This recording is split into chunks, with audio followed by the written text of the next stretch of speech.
Hi friend, मैं घनश्याम एक बार पुनः आप लोगों के बीच उपस्थित हूँ उसी टेंस सीरीज को आगे बढ़ाते हुए जो हम पिछली वीडियोज में करते आ रहे हैं। अभी जैसे कि आपको पता है कि पिछली वीडियो में हमने प्रेजेंट कंटीन्यूअस को कंप्लीट किया हुआ है, तो उसी सीरीज को आगे बढ़ाते हुए आज मैं प्रेजेंट परफेक्ट टेंस के बारे में बात करने वाला हूँ।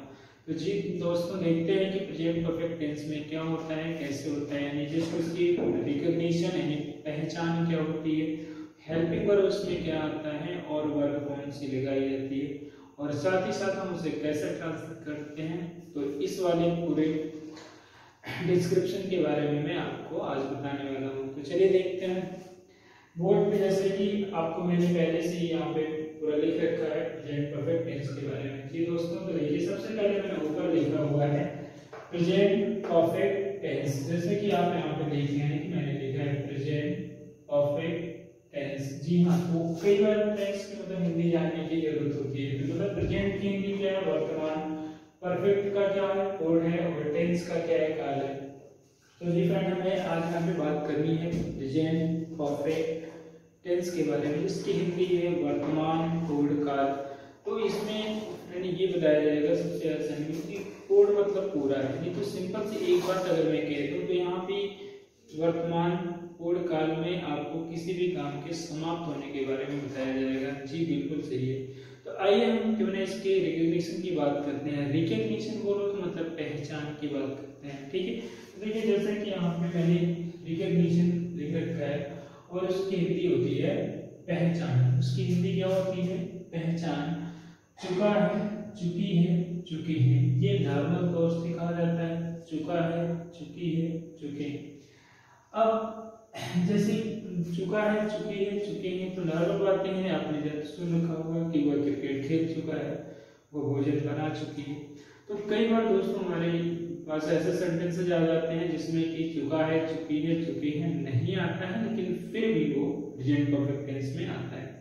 तो वो कैसे आता है, क्योंकि इसमें एक ही बात बताई जाती है कि कार्य समाप्त होने की बात आती है। तो आपको ये पता होना चाहिए कि कार्य समाप्त का अगर भाव मिल जाता है तो वो present indefinite, present perfect tense में माना जाता है। तो अब प्रेजेंट परफेक्ट टेंस में तो वो है, यानी काम समाप्त है तो वो प्रेजेंट परफेक्ट है, लेकिन कई बार चुका है नहीं आता है।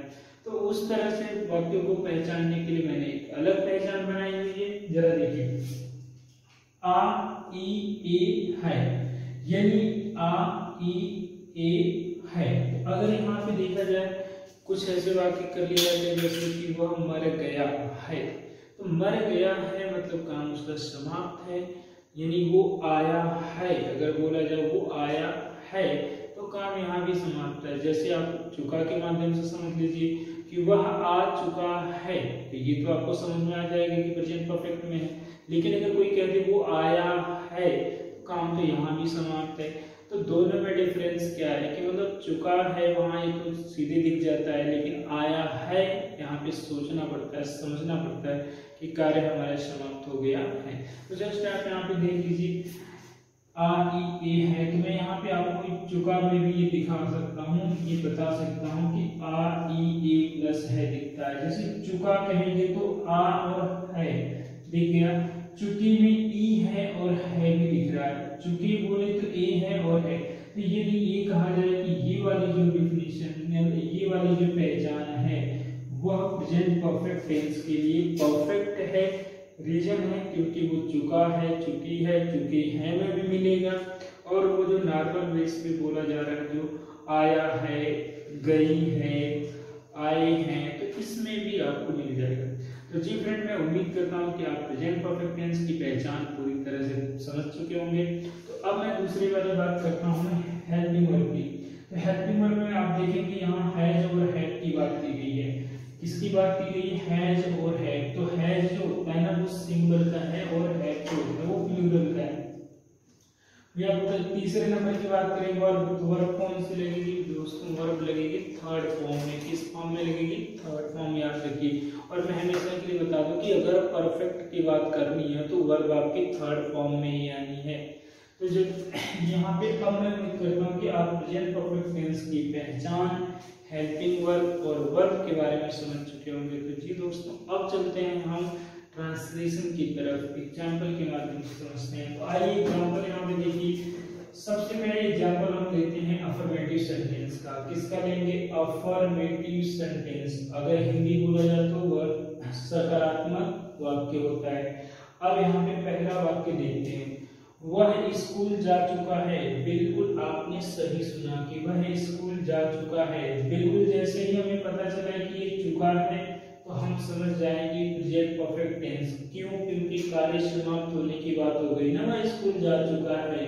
जब वह जा चुका है तो काम समाप्त हो चुका है और ये प्रेजेंट परफेक्ट टेंस में है। अब इसे हम ट्रांसलेट करते हैं तो सबसे पहले हम लेंगे सब्जेक्ट। वह स्कूल जा चुका, मतलब सब्जेक्ट यहाँ कौन है, वह की अंग्रेजी क्या होती है, ही। बिल्कुल। अब देखिए इसके बाद हमें चाहिए हेल्पिंग वर्ब। तो हमारी हेल्पिंग वर्ब क्या है, यहाँ पे हैज और है। सिंगुलर होने की वजह से हैज लाएंगे, सिंगुलर है तो हम क्या लाएंगे, हैज लाएंगे। अब बात आती है वर्ब क्या, तो वर्ब किस रूप में चाहिए, थर्ड फॉर्म। कौन सा काम हो रहा है, जाने का। जाने की अंग्रेजी क्या होती है, गो, वेंट, गॉन। तो तीसरा वर्ड क्या चाहिए आपको, गॉन चाहिए। आपने यहाँ पे लिख लिया गान। कहाँ जाना है भैया, स्कूल जाना है। तो ठीक है, जाने से पहले टू आएगा और फिर कहाँ भेजना होता है इसको, स्कूल भेजना है, हमने भेज दिया स्कूल। बिल्कुल आपने सही देखा, ट्रांसलेशन बन गया, he has gone to school. वह स्कूल जा चुका है। तो जी फ्रेंड, अब हम लेते हैं यहाँ पे रूल की बात करेंगे। तो रूल में सबसे पहले आपने क्या लिया है, सब्जेक्ट लिया है। और सब्जेक्ट के बाद आप थोड़ा सा ऐसे एक्शन में आइए और यहाँ पे आप SNS बनाइए और यहाँ पे आप PNS बनाइए। सिंगुलर नंबर सब्जेक्ट की बात करें तो यहाँ पे हमें कौन सा आता है, हेल्पिंग वर्ब हैज। अगर हम प्लूरल नंबर सब्जेक्ट की बात करें तो यहाँ पे कौन आएगा, है। अगर दोनों के साथ अगर देखा जाए तो वर्ब में क्या आता है, वर्ब का थर्ड फॉर्म। और यहाँ पे कौन आएगा, ऑब्जेक्ट। और यहाँ पे आप ले लेंगे ETC। क्या लेंगे आप, ETC लेंगे। तो सब्जेक्ट और SNS का मतलब सिंगुलर नंबर सब्जेक्ट हुआ तो हेल्पिंग वर्ब है, और प्लूरल नंबर सब्जेक्ट हुआ तो हेल्पिंग वर्ब है। और दोनों के साथ ही आप लगाएंगे वर्ब का थर्ड फॉर्म, ऑब्जेक्ट और ETC। जी बिल्कुल आपने सही समझा है कि अगर सिंगुलर है तो हैज लगा दो, अगर प्लूरल है तो आप हैव लगा लें और दोनों के साथ वर्ब का थर्ड फॉर्म लगाएंगे तो आपका ये ट्रांसलेशन हो जाएगा। तो चलिए अब हम बात करते हैं दूसरे वाले सेंटेंस की। दूसरा वाला हमारे पास सेंटेंस कौन सा है, वे लोग क्रिकेट खेल चुके हैं। बिल्कुल आपने इसे सुना कि वे लोग क्रिकेट खेल चुके हैं। तो यहाँ पर आप देख रहे हैं कि चुके हैं मिला है, इसलिए मुझे पता चला है कि ये प्रेजेंट परफेक्ट टेंस है। तो अब देर किस बात की है, ट्रांसलेट कर लेते हैं। तो वे लोग की अंग्रेजी क्या होती है, दे। बिल्कुल आपने सही सुना कि वे लोग की अंग्रेजी क्या होती है, दे। और दे मेरे लिए क्या होता है, प्लूरल सब्जेक्ट होता है। और जब वो प्लूरल सब्जेक्ट होता है तो मुझे इस वाले रूल पे चलना है, यानी कि प्लूरल सब्जेक्ट के साथ आप हैव का प्रयोग करेंगे। किसका प्रयोग करेंगे, हैव का। बिल्कुल सटीक है कि आप यहाँ हैव लेंगे। और हैव के बाद जरा देखिए, आपने हमेशा क्या आना है, वर्ब का थर्ड फॉर्म आना है। तो यहाँ थर्ड फॉर्म किसका लिया जाएगा, कौन सा वर्ब है, खेलना। तो खेलने की अंग्रेजी होती है प्ले। प्ले का दूसरा फॉर्म है प्लेड और तीसरा फॉर्म है ना प्लेड। तो यहाँ पे आप ले लेंगे, यहाँ पे देखिए प्ले हो गया और ईडी लगा दीजिए, प्लेड। तो they have played, they have played, अर्थात वे लोग खेल चुके हैं। क्या खेल चुके हैं, क्रिकेट। तो क्रिकेट की स्पेलिंग आप यहाँ पे लिख लीजिए, क्रिकेट। अब ये फुल स्टॉप लगा लीजिए। आप देखिए बिल्कुल आपने आसानी से बना लिया, बिल्कुल कोई प्रॉब्लम नहीं हुई है, क्योंकि they have played cricket. Hindi बोलिए, वे लोग क्रिकेट खेल चुके हैं। तो इस तरह से दूसरा वाला वाक्य भी हम लोगों ने बना लिया है। आइए अब चलते हैं हम तीसरे वाले वाक्य की तरफ कि तीसरा एग्जाम्पल हमारा क्या है। तो जरा उसे अच्छे से पढ़ा जाए। देखिए, राम और श्याम गृह कार्य पूरा कर चुके हैं। बिल्कुल सही है, आपने सही सुना कि राम और श्याम गृह कार्य पूरा कर चुके हैं। तो देखिए यहाँ पर हमारे वाक्य अगर ये चुके हैं से जुड़ा है तो ये प्रेजेंट परफेक्ट हुआ। अब यहाँ पर हम लेते हैं सब्जेक्ट कौन सा है, राम एंड, मतलब राम और श्याम है ना, तो कोई बात नहीं है, लिख देते हैं यहाँ पे। राम और की अंग्रेजी क्या होती है? एंड, और श्याम की अंग्रेजी तो श्याम होती है। तो राम एंड श्याम ये हमारे सब्जेक्ट हो गए। अब ये देखिए दो लोग हैं तो प्लूरल में आएंगे। कितने लोग हैं? दो लोग, तो प्लूरल में आएंगे, इसलिए इसका हेल्पिंग वर्ब हम हैव लगाएंगे। क्या लगाएंगे? हम हैव लगाएंगे। तो राम एंड श्याम हैव ये हो गया। फिर चाहिए वर्ब का थर्ड फॉर्म। यहाँ बात हो रही है कार्य पूरा करना, तो जब कार्य पूरा करने की बात हो ना तो अंग्रेजी कंप्लीट आती है। क्या आती है? कंप्लीट। देखिए आप यहाँ पे लिख लीजिए कंप्लीट। तो आप कंप्लीट तो लिखेंगे नहीं क्योंकि थर्ड फॉर्म चाहिए, तो कंप्लीटेड करना पड़ेगा। क्या करना पड़ेगा? कंप्लीटेड। तो बिल्कुल आपने कर दिया। क्या पूरा किए हैं? गृह कार्य। तो गृह कार्य की अंग्रेजी होती है होमवर्क। क्या होती है? होमवर्क होती है। बिल्कुल आपने सही सुना। तो जी फ्रेंड यह भी वाक्य बन गया आपका। फिर से देख लीजिए, राम और श्याम गृह कार्य पूरा कर चुके हैं, और हम ट्रांसलेट भी कर चुके हैं।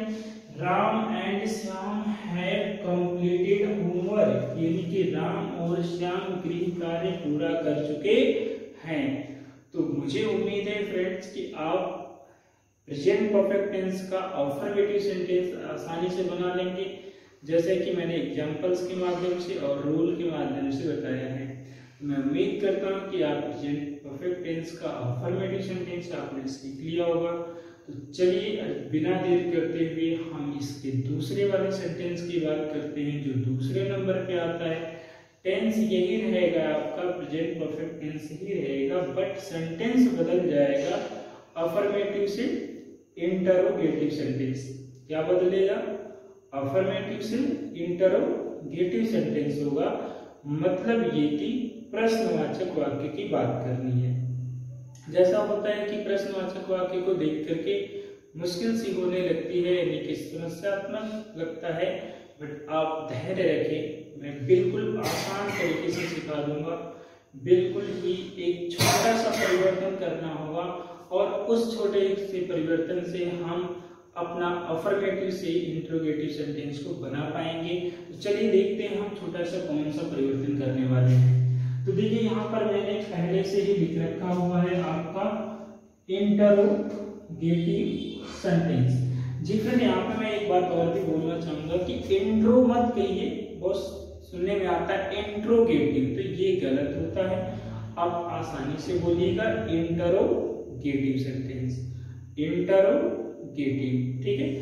तो यहाँ पर देखिए हमने देखा है क्या वह स्कूल जा चुका है, लिखा है। क्या लिखा हुआ है? क्या वह स्कूल जा चुका है। तो मैं ये कह रहा हूं कि इस क्या को मत देखिए, अब फिर पढ़िए, वह स्कूल जा चुका है। तो ऐसा लगा है, अरे अभी ये पीछे ही तो पढ़ा है, तो क्या पढ़ा है? वह स्कूल जा चुका है। आपने क्या लिखा है? वह स्कूल जा चुका है। जो पीछे लिखा है वो आप आगे भी लिख लीजिए सीधे सीधे, he has gone to school. चलिए आपने यह लिख लिया। तो बस एक चीज जरा देखिए, जब मैं हाथ हटा रहा हूं तो आपको यहाँ एक बात बता रहा हूं, आप अफर्मेटिव सेंटेंस के हिंदी में आपने क्या लगा दिया, क्या परिवर्तन किए? अफर्मेटिव सेंटेंस की हिंदी में आपने क्या लगा दिया और अपना प्रश्नवाचक वाक्य बना लिया। तो उसी परिवर्तन के साथ साथ अंग्रेजी में क्या परिवर्तन होता है वो जानिए। तो अंग्रेजी में आपका जो परिवर्तन होगा ना, बस एक बात यहां से देखिए, जब कोई वाक्य क्या से शुरू होगा तो क्या की अंग्रेजी नहीं लिखते हैं। जब कोई वाक्य क्या से शुरू हो तो क्या की अंग्रेजी नहीं लिखते हैं, और क्या की अंग्रेजी नहीं लिखते तो हम क्या करते, हम यहाँ पर हेल्पिंग वर्ब ले लेते। तो अब आप देख ही पा रहे हैं कि आपके वाक्य में हेल्पिंग वर्ब कौन है? हैज है। उस हैज को कहाँ जरूरत है? क्या के पास लाना। तो क्या के पास लाने की जरूरत है नहीं, आप यहाँ पे क्या लाएंगे? हैज। और जब देखिए 2 हैज हो गए, तो कहा जाता है कि एक जंगल में 2 शेर नहीं, ये एक कहावत है। तो उसी कहावत के इशारों पे या उसी तर्ज पे मेरा है, एक सेंटेंस में एक समान 2 हेल्पिंग वर्ब नहीं। तो देखिए कौन हटेगा, पीछे वाले को हटाएंगे, क्योंकि जो आगे आता है सीट उसी को दी जाती है, अधिकार उसी का होता है। तो देखिए इसलिए आप इस वाक्य को आप पढ़ सकते हैं, has he gone to school. और हिंदी पढ़िए, क्या वह स्कूल जा चुका है। मैं बस इतना सा कहना चाहूंगा कि किसी भी अफर्मेटिव सेंटेंस के हिंदी में अगर क्या लगा दें तो वो प्रश्नवाचक बन जाता है, और उसी सेंटेंस का इंग्लिश वाले में से हेल्पिंग वर्ब को उठाकर आगे ले लीजिए, उसे आगे कर देने से वह आपका इंटरोगेटिव सेंटेंस बन जाता है। तो आइए आपने जो किया वो करके रूल बनाते हैं। तो सबसे पहले आपने को किसको लाया था, हैज को, उस दूसरे नंबर पे किसको लाया, हैव को, और दोनों के साथ अगर बात की जाए तो कौन आया था, सब्जेक्ट, और सब्जेक्ट के बाद आप देख रहे हैं वर्ब का तीसरा फॉर्म है।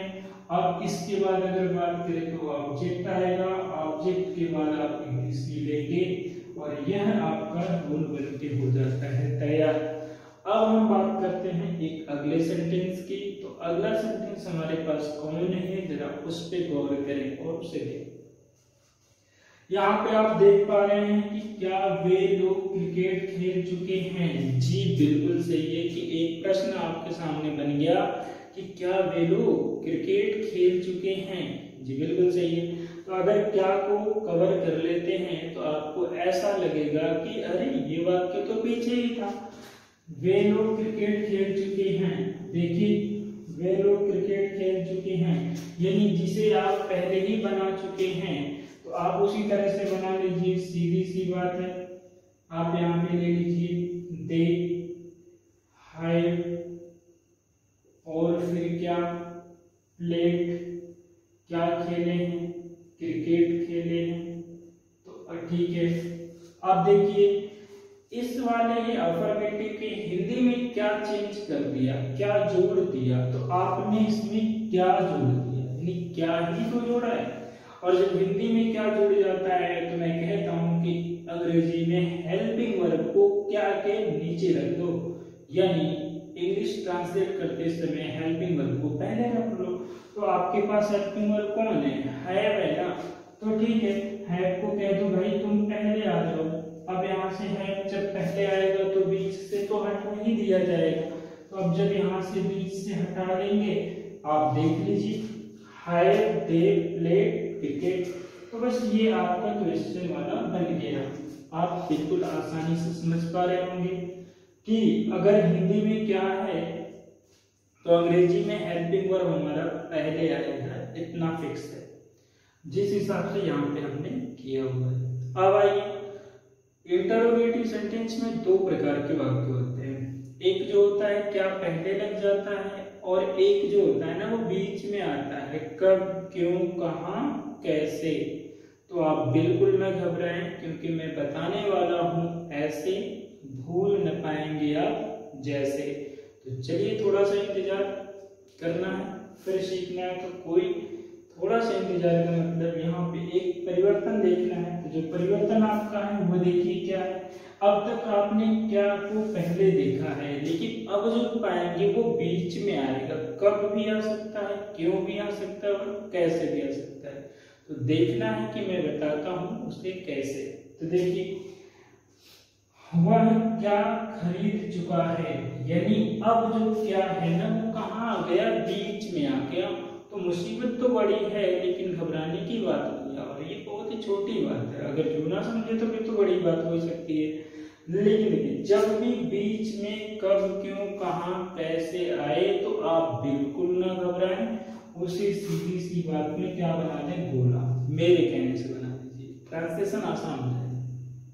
फिर बचा क्या, वह खरीद चुका है। तो इसमें क्या है ना कि अपने से आप एज्यूम कर दो यहाँ पे क्या।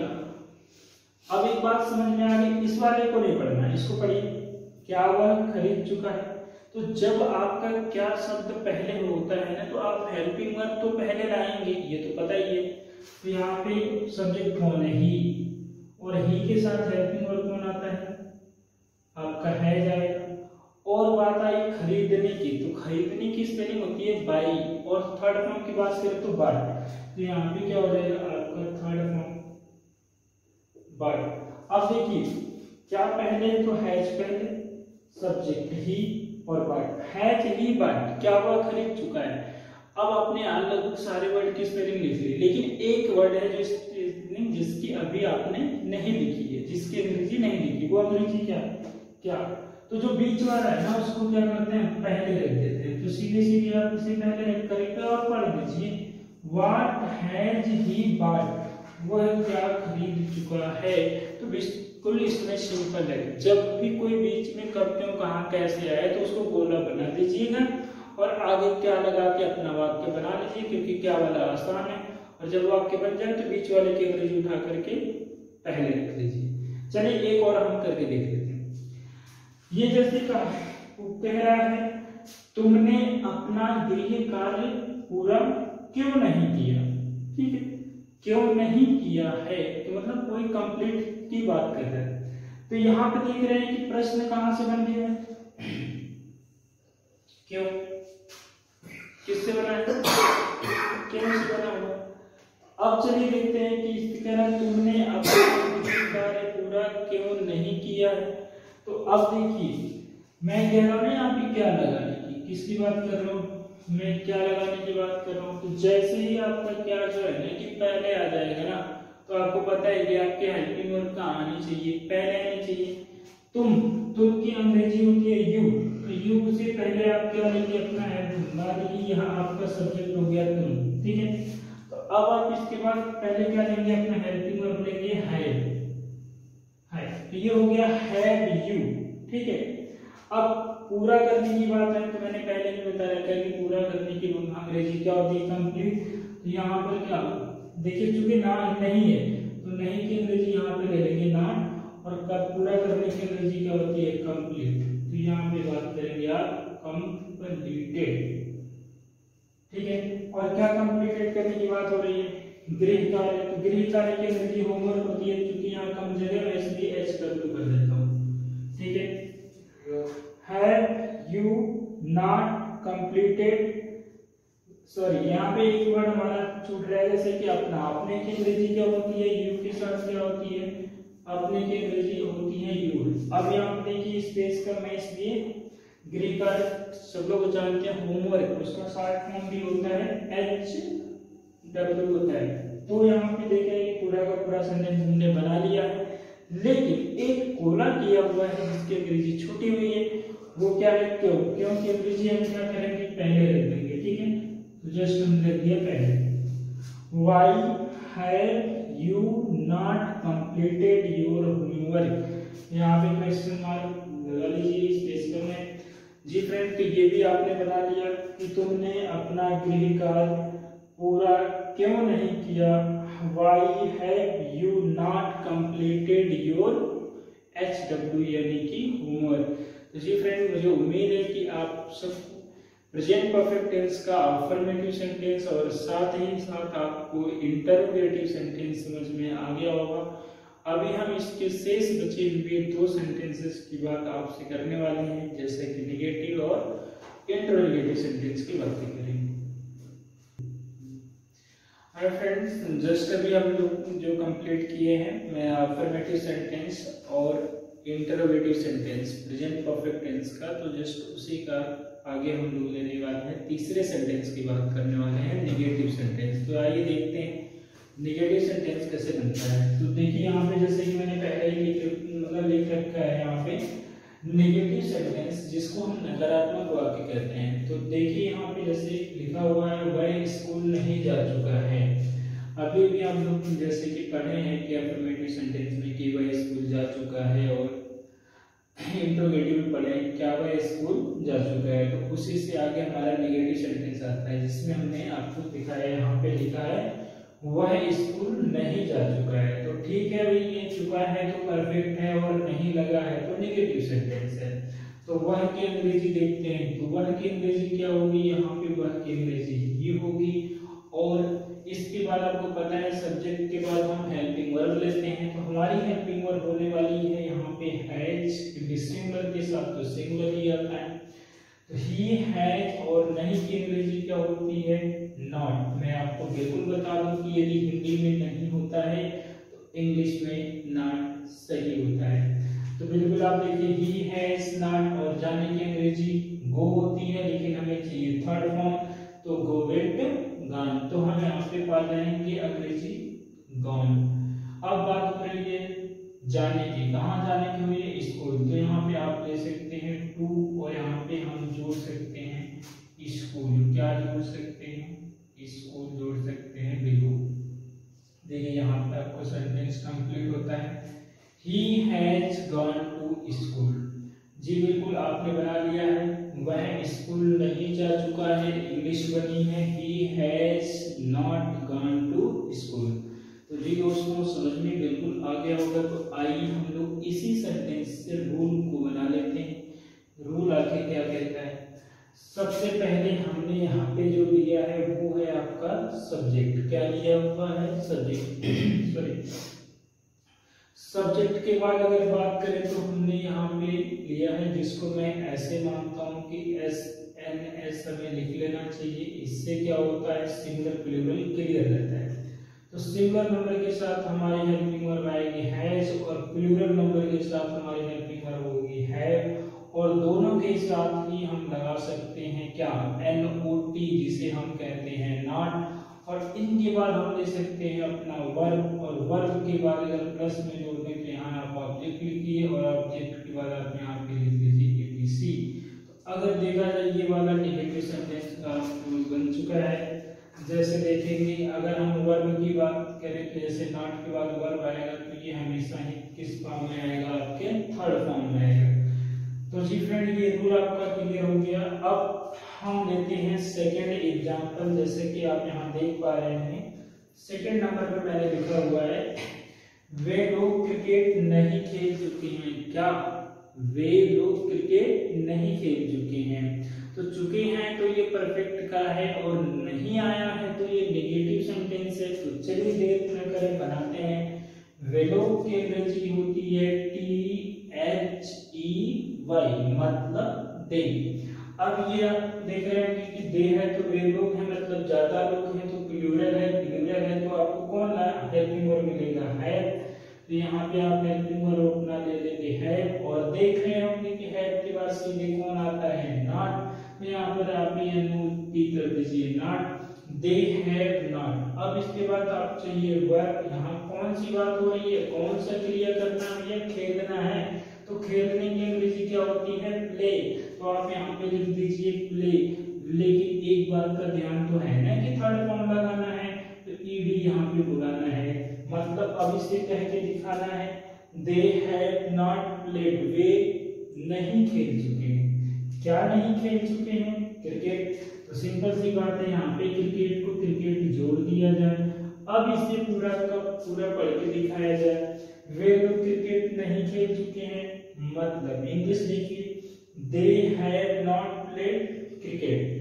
तो आप इसका भी आपने कंप्लीट ट्रांसलेशन बना लिया। तो अब आइए तीसरे वाले का बनाते हैं।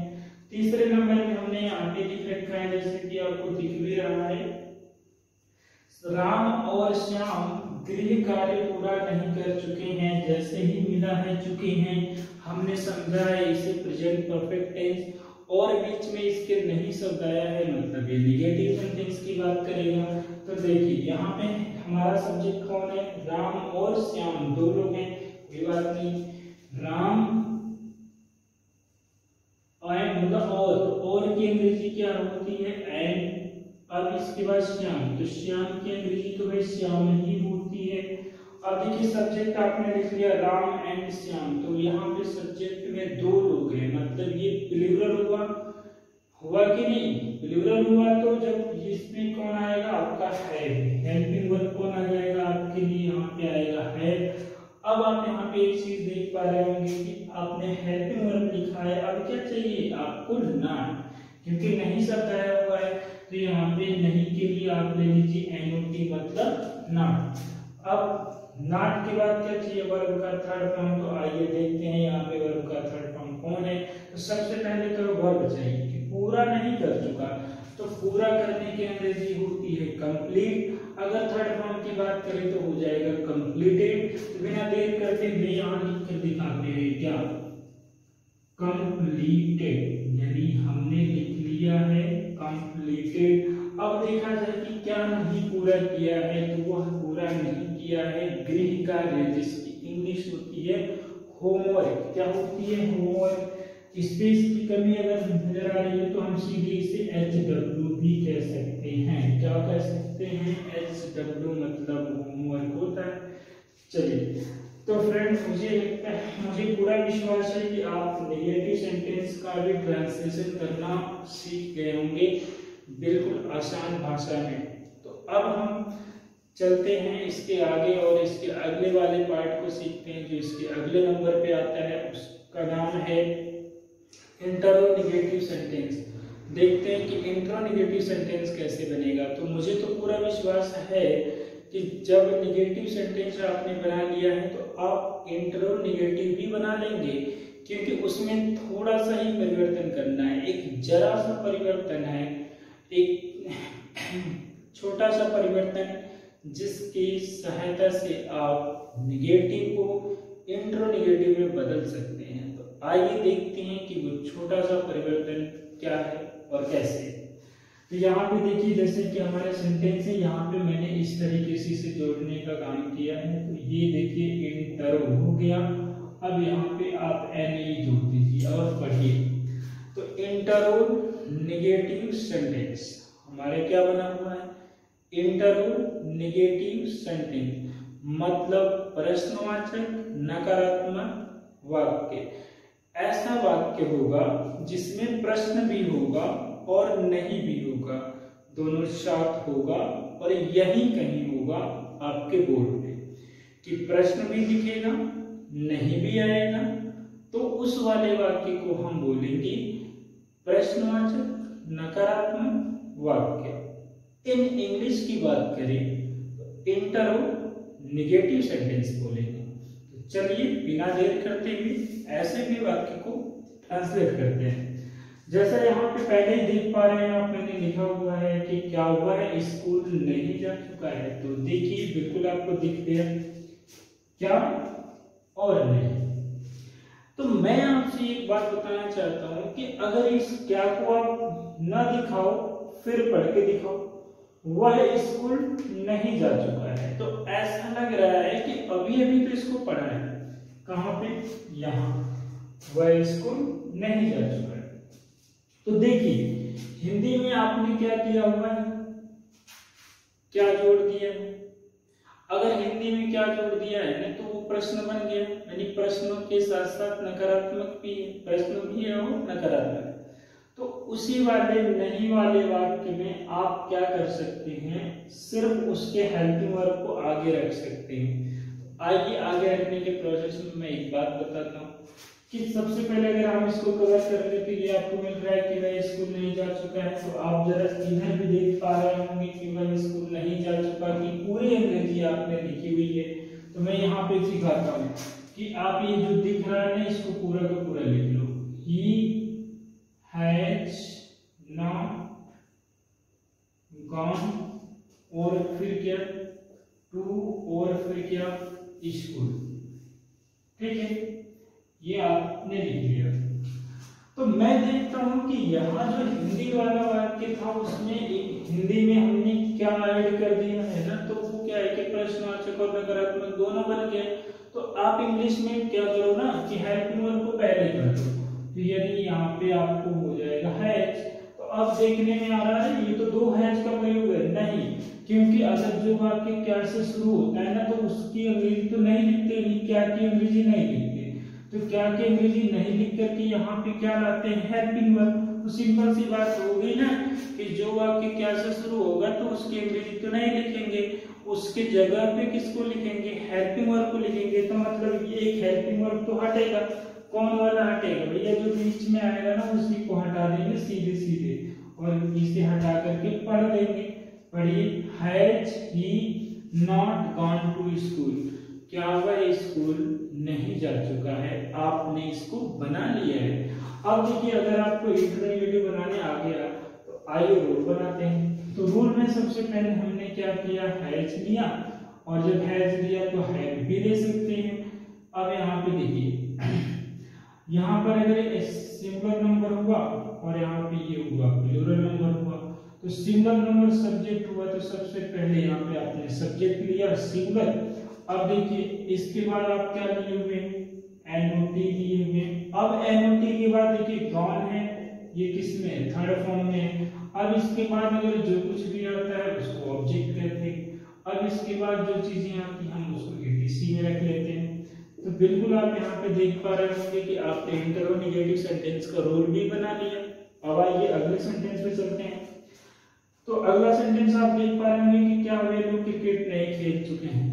आइए मैं इसको दूसरे तरीके से बनाने की कोशिश करता हूँ। सिंपल सी बात क्या है, अगर क्या है आगे तो क्या की अंग्रेजी नहीं लिखेंगे, क्या की अंग्रेजी नहीं लिखेंगे तो क्या करेंगे, हेल्पिंग वर्ब लिखेंगे। हेल्पिंग वर्ब किससे मिलता है, सब्जेक्ट से। आपका सब्जेक्ट क्या है, वे लोग। वे लोग की अंग्रेजी क्या है, दे।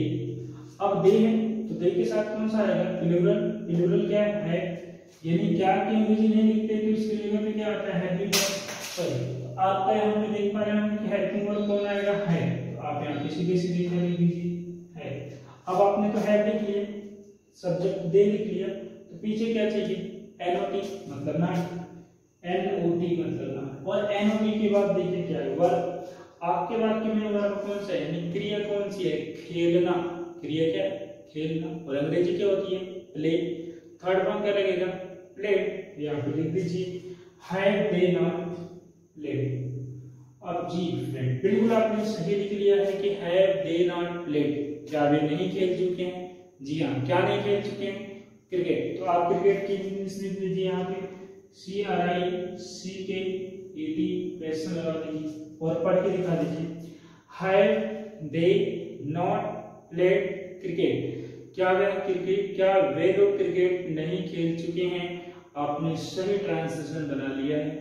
अब फ्रेंड कुछ देखते हैं, हमारे पास जो प्रश्नवाचक वाक्य होते हैं, कुछ में तो क्या से लग जाने से वो प्रश्न बन जाता है, लेकिन कुछ में क्या है ना कि वो बीच में आते हैं, कब, क्यों, कहाँ, कैसे। और यहाँ पे हम बात करें जिसमें नहीं भी आएगा, तो कब, क्यों, कैसे भी आएगा और नहीं भी आएगा। देखते हैं उसको हम कैसे बनाते हैं। आइए, जैसे देखिए यहाँ पे लिखा हुआ है कि वह क्या नहीं खरीद चुका है, तो देख पा रहे हैं क्या बीच में आ गया और साथ साथ नहीं भी आ गया, तो घबराने की कोई बात नहीं। आप इसको क्या करो ना, गोला बना दो, और गोला बना के उसको भूल जाओ कि उसको पढ़ना भी है। अब आगे क्या करो, क्या लगा दो मेरे कहने से। आप आगे क्या रख लिए हैं, क्या। आपको इस वाले क्या को नहीं पढ़ना, और पढ़ के दिखाइए, क्या वह नहीं खरीद चुका है। तो जैसे ही आपको पता चला कि क्या से वाक्य शुरू हो गया ना, तो क्या से वाक्य शुरू होने का मतलब क्या की अंग्रेजी नहीं लिखेंगे, तो क्या लिखेंगे, हेल्पिंग वर्ब लिखेंगे। तो आइए हेल्पिंग वर्ब, सब्जेक्ट क्या आपका है, ही है। अब हेल्पिंग वर्ब क्या आएगा, ही है तो हैज आएगा, सिंपल है। यहाँ पे आप हेल्पिंग वर्ब हैज ले लेंगे। अब देखिए, जब हैज हो गया, सब्जेक्ट हो गया और पीछे क्या है, नॉट है, तो एनओटी आप कर दो, नॉट। अब नॉट के बाद कौन सा चाहिए, वर्ब। वर्ब क्या है, यानी क्रिया। आप क्या कर रहे हैं, खरीद रहे हैं। आपकी क्रिया क्या होगी, खरीदना।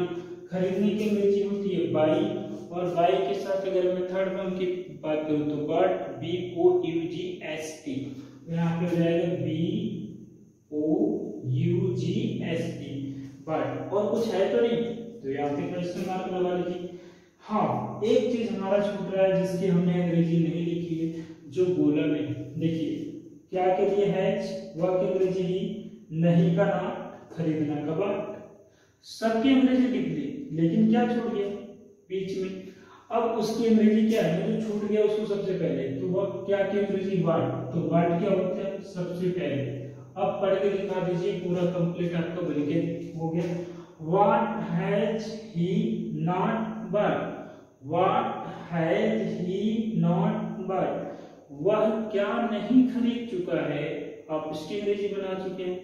अब फ्रेंड हमारे पास लास्ट आज के सेशन का बचा हुआ सेंटेंस है, तो देखते हैं कि वो कैसे बनेगा और कितना आसानी से बना सकते हैं। तो वो सेंटेंस में लिखा हुआ है तुमने अपना गृह कार्य पूरा क्यों नहीं किया। जाहिर सी बात है सवाल तो बनेगा ही, तुमने अपना गृह कार्य पूरा क्यों नहीं किया है। तो यानी आप यहाँ देख पा रहे हैं कि ये कौन सा है, नहीं किया है भैया, परफेक्शन की बात हो रही है, यानी परफेक्ट टेंस हुआ ही है। तो अब देखिए इसमें प्रश्नवाचक क्यों आ गया ना, तो बीच में अगर कुछ भी आ जाए प्रश्नवाचक उसे क्या करना, गोला बना लीजिए। गोला बन गया, चलिए अपने से इसके आगे आप क्या जोड़ लीजिए, और इस ज्ञान से कुछ लेना देना है नहीं आपको। फर्क इतना है कि अगर क्या सामने आया ना तो क्या क्या अंग्रेजी नहीं लिखना, उसे यही याद रखना कि अगर क्या सामने तो क्या क्या अंग्रेजी नहीं लिखनी। उसके आगे क्या होगा, हेल्पिंग वर्ब। तो हमारा सब्जेक्ट क्या है, तुम की अंग्रेजी क्या होगी, यू, और यू के अकॉर्डिंग हम अगर हेल्पिंग वर्ब लेंगे तो हमारा हेल्पिंग वर्ब आएगा है। तो देखिए है यू हो चुका है, अब यहां से शुरू हो गया है सब्जेक्ट यू, पीछे क्या आएगा ना, तो यहाँ पे आप ले लेंगे एनओटी। अब बात कर रहा है ये कौन सा वर्ब की, यहाँ वर्ब है पूरा करना। क्या पूरा करना, कुछ भी पूरा करना। पूरा करने की अंग्रेजी होती है कंप्लीट। अगर मैं थर्ड फॉर्म की बात करूँ तो हो जाएगा कंप्लीटेड। यहाँ पे आप देख सकते हैं हैव नॉट कंप्लीटेड यानी कंप्लीटेड। अब क्या नहीं पूरा कर लिया भैया, अपना गृह कार्य। तो अपने की अंग्रेजी ना यू के साथ योर होती है। क्या होती है, योर, बिल्कुल। और गृह कार्य की अंग्रेजी होमवर्क होती है, लेकिन स्पेस कम है ना, तो आप यहाँ पे HWV कह सकते हो। क्या कह सकते हो आप यहाँ पे HWV कह सकते हो, ये क्वेश्चन मार्क लगा दो। तो यहाँ पर मिला, आपने एक एक चीज की अंग्रेजी लिख दी। क्या के लिए है, तुम का यू, नहीं के लिए नॉट, पूरा करना कंप्लीट, अपना का योर, गृह कार्य का हो HW। सबकी अंग्रेजी लिख दी है, लेकिन एक छोटा है जो गोला बना के रखा है। अब जो गोला में रहता है ना उसको पहले रखेंगे वाक्य में सबसे पहले। तो आप देखिए क्यों, क्योंकि अंग्रेजी क्या होती है वाई, तो वाई यहाँ पे रख दीजिए और पढ़ दीजिए फिर इसके बाद why have you not completed your HW means गृह कार्य मतलब होमवर्क। तो ये हो गया तुमने अपना गृह कार्य पूरा क्यों नहीं किया। इंग्लिश बन के तैयार है Why have you not completed your homework अर्थात HW। तो जी फ्रेंड्स, इस तरह से ये आज का प्रेजेंट परफेक्ट आपका कंप्लीट होता है, और मुझे पूरा विश्वास है कि आप इसे अच्छी तरीके से समझ गए होंगे। जैसे कि लास्ट वीडियोज में भी आपने कोऑपरेट करा है, तो इसमें भी आप कोऑपरेट करेंगे। तो मुझे पूरा विश्वास है इस चीज को लेकर के कि आप इस वीडियो में प्रेजेंट परफेक्ट के बारे में भली बात की आपको ट्रांसलेट करने और इस सारी चीज़ों का क्लैरिफिकेशन मिल चुका होगा। तो मैं आप लोगों से ही बस एक रिक्वेस्ट करना चाहूँगा कि यदि वीडियो आपको पसंद आती है तो आप लोग लाइक, शेयर एंड सब्सक्राइब करना नहीं भूलेंगे, ताकि मुझे मोटिवेशन मिले और मैं उस चीज़ को और आगे बढ़ा सकूं। यदि कुछ आप लोगों को इसमें उचित और अनुचित भी नजर आता है तो आप कमेंट बॉक्स में मुझसे लिख करके मुझ तक पहुँचाएँ, ताकि मैं उस पर विशेष ध्यान दे सकूँ और अपनी चीज़ों में और भी इम्प्रूवमेंट करके मैं आप तक और अच्छे ढंग से और भी अच्छे टॉपिकों को और इस सीरीज को मैं लेकर के आगे बढ़ पाऊँ। तो friends, thank you so much for watching my videos. But आपको अभी 30 सेकंड का टाइम मिलेगा ताकि आप स्क्रीनशॉट ले सकें।